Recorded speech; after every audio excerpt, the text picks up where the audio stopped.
Pack your bags, load the car, buckle up, and prepare for a long trip, because we're going back down to Ripoff Land, where the action figures look like this and the smell of cheap plastic is in the air. Nothing is safe from plagiarism here, and other people get to profit off your ideas and originality. A place where everything that is popular is turned into a million bootleg versions of itself. Now, I'm no stranger to Ripoff Land because I once covered a lot of A Nightmare on Elm Street knockoffs. Some examples used Freddy Krueger as a mere springboard, while others literally became spring wood.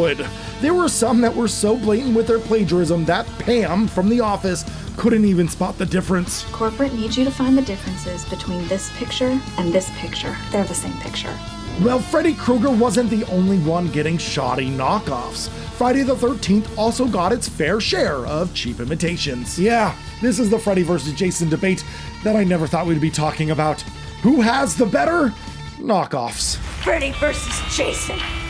Place your bets. And the Friday the 13th ripoffs would start pretty early. 1 year after Sean Cunningham released Friday the 13th, Indonesia would respond with 1981's Srigala. What? You haven't heard of Srigala? Well, I hadn't heard of it either.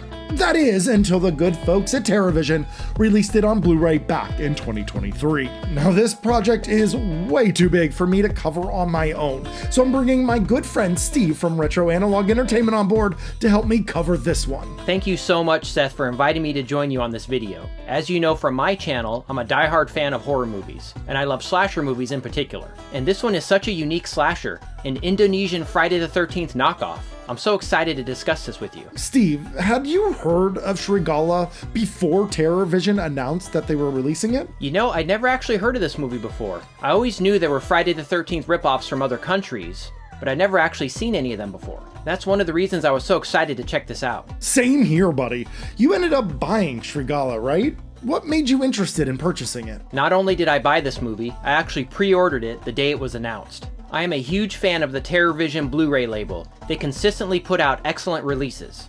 And I have to admit, seeing that amazing cover art in the style of the original Friday the 13th sold me immediately. And after reading the summary and seeing it was released in 1981, it was a no-brainer. I had to get this. 1981, you say? I hear that's a pretty good year in horror. Anyway, I'm excited to check out this Friday the 13th ripoff with you. Let me just press play here and check it out.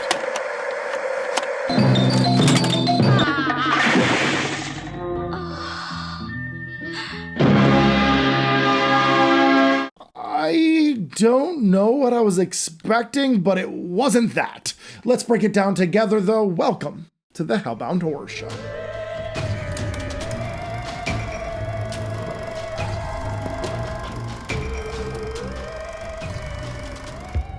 Srigala starts in familiar territory. We have a lake and a gentleman swimming in it. He wins an Oscar for his amazing acting ability, and he shows it off to the point of view of the assailant, and then gets murdered.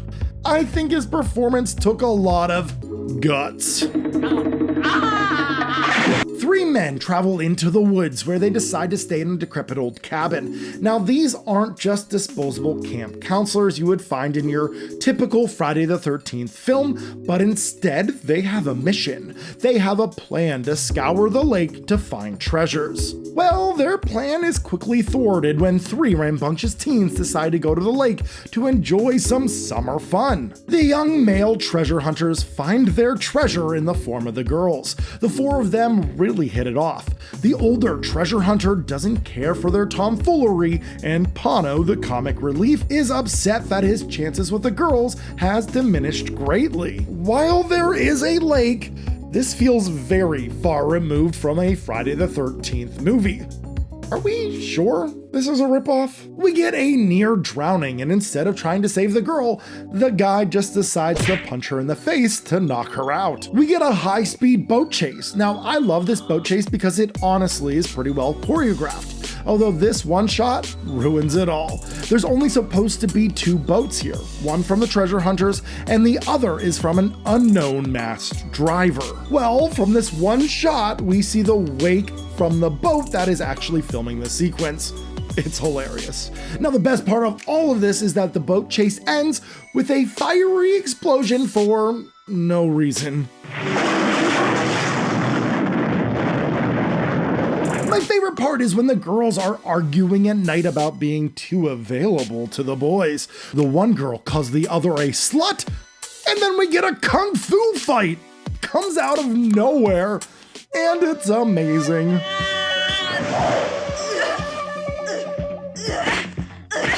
The next morning, the treasure hunter's boat is magically fixed, even though another boat drove right through it the day before. They find a big chest at the bottom of the lake and they haul it onto land. The girls and Pano watch from the cliff. When they open it, they find a dead body of a man.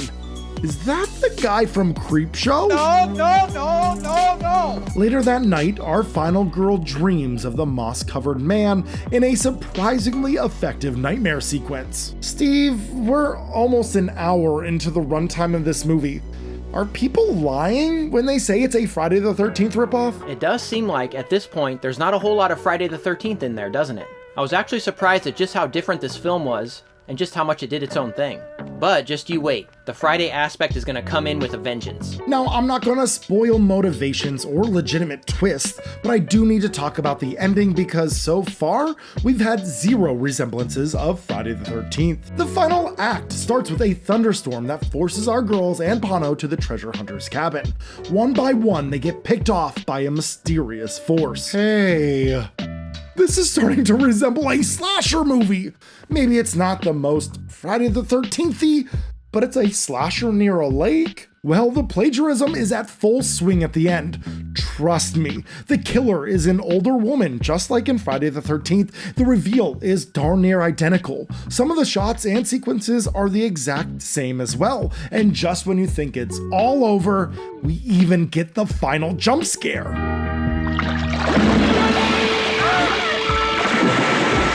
It's a good 45 minutes into the film before we get any horror elements, and it's an hour plus into the movie before it becomes a Friday the 13th ripoff for the final 25 minutes or so. It's crazy. It's almost as if the filmmakers were making a generic adventure thriller, and while they tried to think of a conclusion, they saw a little movie called Friday the 13th and decided, hey, let's just make that movie. Steve, how do you feel about this tonal shift from a slow burn adventure thriller to a straight Friday the 13th ripoff for the last 20 minutes? It's interesting because the only reason I bought this movie was because it was presented as a Friday the 13th ripoff, but I actually found myself really enjoying everything leading up to that. The crazy boat chase, the kung fu fighting, it was great. Gore effects weren't Tom Savini level or anything, but they were good enough. The nightmare sequence was also very effective, and I love the atmosphere with the rain and windstorm. There were just enough horror and suspense elements mixed in with the thriller elements. It really had me up until that final 20 minutes. Whoa, are you saying that being a Friday the 13th ripoff made Srigala a worse film? You know, that's an interesting question, Seth. You'll just have to watch my video to find out. Yeah, I can't wait. I'm definitely gonna have to be a part of that one. So go on over to Steve's channel and check out his video and find out if does being a Friday the 13th ripoff make Srigala a bad movie. Tell him I sent you. And in the meantime, stay spooky, everyone.